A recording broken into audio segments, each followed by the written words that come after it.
Ithabo litlolwe emehlweni wakhe uPrecious Shikwambana ongomunye wamapholisa ngemva kobana ajovile. Ushikwambana khe wangenwa ngile ngogwana nakuthoma nonyaka nje. I was so scared because it was very, very bad. I feel like I was dying. But after that, I was okay. I'm so happy now because I got the vaccine, so my family will be safe. Manye amapholisa akhamba ibanga elide nakaya enkhungweni zokujovela.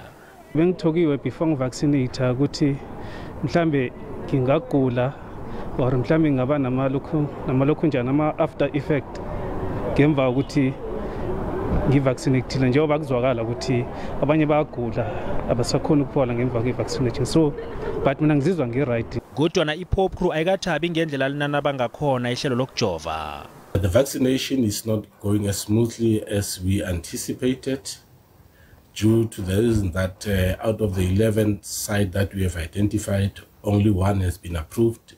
Angaphezu kwamachumi amahlanu kwaphela amapholisa ajoviwe ngolesihlanu iveke ephelileko.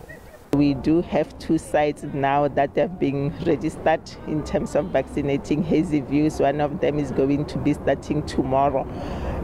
So other members will be there and other members will be here at the provincial office.